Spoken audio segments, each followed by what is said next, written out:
2 अक्टूबर 1869 की सुबह गुजरात के तटीय शहर पोरबंदर में एक छोटे से घर में एक बच्चे का जन्म हुआ। उस समय किसी को पता नहीं था कि ये नन्हा मोहनदास करमचंद गांधी एक दिन पूरी दुनिया के लिए महात्मा बन जाएगा। पोरबंदर के दीवान करमचंद गांधी और पुतली बाई के इस बेटे की कहानी सिर्फ एक व्यक्ति की जीवनी नहीं है, बल्कि एक पूरे राष्ट्र के संघर्ष और स्वतंत्रता की गाथा है। बचपन में मोहनदास एक शर्मीला और डरपोक लड़का था। स्कूल में वो औसत छात्र था, खेलों में कोई रुचि नहीं थी और उसके साथी केवल किताबें और पाठ थे। राजकोट के अल्फ्रेड हाई स्कूल में पढ़ते समय भी वो चुपचाप रहता था, लेकिन घर में गुजराती साहित्य और सुधारवादी लेखकों की रचनाओं ने उसके मन में सामाजिक बदलाव के बीज बोए थे। माता पुतलीबाई की धार्मिक भावना और पिता की न्यायप्रियता ने उसके चरित्र की नींव रखी। 18 साल की उम्र में जब परिवार ने उसे कानून की पढ़ाई के लिए लंदन भेजने का फैसला किया, तो ये निर्णय उसके जीवन की दिशा बदलने वाला था। माता की चिंता को शांत करने के लिए उसने शराब, मांस और स्त्री से दूर रहने की प्रतिज्ञा ली। सितंबर 1888 में वो लंदन के लिए रवाना हुआ।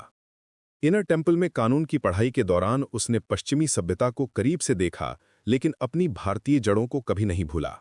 लंदन से वापस आकर भारत में वकालत शुरू करने की कोशिश की, लेकिन सफलता नहीं मिली। फिर 1893 में दक्षिण अफ्रीका जाने का अवसर मिला। यहीं से उसकी असली यात्रा शुरू हुई। ट्रेन में प्रथम श्रेणी के टिकट के बावजूद उसे धक्के मारकर बाहर निकाल दिया गया, सिर्फ इसलिए कि वो भारतीय था। उस ठंडी रात में प्रिटोरिया के स्टेशन पर बैठे हुए मोहनदास ने तय किया कि वो इस भेदभाव के खिलाफ लड़ेगा। दक्षिण अफ्रीका में 21 साल के संघर्ष ने उसे महात्मा बनाया। नेटाल इंडियन कांग्रेस की स्थापना करके उसने भारतीयों के अधिकारों के लिए लड़ना शुरू किया। 1806 में जब ट्रांसवाल सरकार ने भारतीयों के लिए अपमानजनक पंजीकरण कानून बनाया, तो गांधी ने सत्याग्रह का जन्म दिया। ये केवल विरोध नहीं था, बल्कि एक नई लड़ाई का तरीका था, हिंसा के बिना, घृणा के बिना, लेकिन अडिग संकल्प के साथ। 1815 में जब वो भारत वापस आया, तो वो वही मोहनदास नहीं था जो कभी शर्मीला और डरपोक था। अब वो एक अनुभवी सेनानी था, जिसके पास अन्याय से लड़ने का एक अनूठा हथियार था। अहमदाबाद के पास साबरमती आश्रम की स्थापना करके उसने सादगी और सत्य का जीवन जीना शुरू किया। खादी पहनना, चरखा काटना और सामुदायिक जीवन जीना, ये सब उसके व्यक्तित्व के अभिन्न अंग बन गए। 1819 में रॉलेट एक्ट के विरोध में उसने पहली बार भारत में सत्याग्रह का प्रयोग किया। जलियांवाला बाग हत्याकांड ने उसे हिला डाला और उसने तय किया कि अब ब्रिटिश सरकार के साथ कोई सहयोग नहीं होगा। 1820 में असहयोग आंदोलन शुरू किया। विदेशी कपड़ों का बहिष्कार, सरकारी नौकरियों से इस्तीफा और स्वदेशी अपनाना, ये आंदोलन पूरे देश में फैल गया।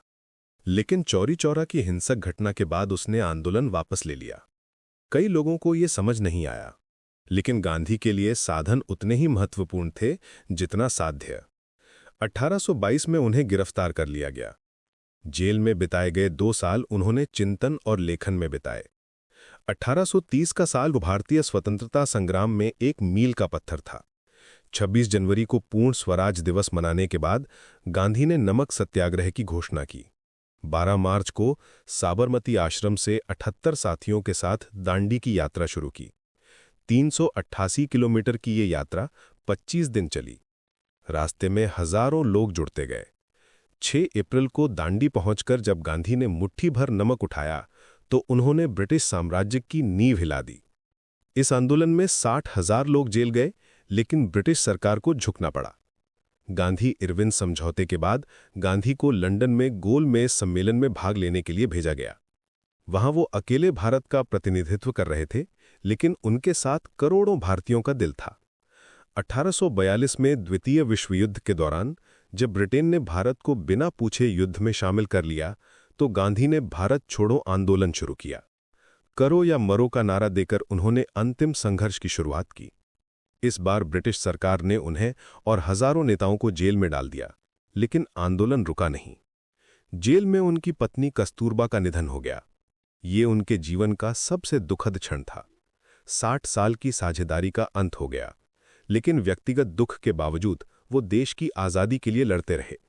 15 अगस्त 1847 को भारत आज़ाद हुआ, लेकिन ये खुशी अधूरी थी। देश का बंटवारा गांधी के दिल को तोड़ने वाला था।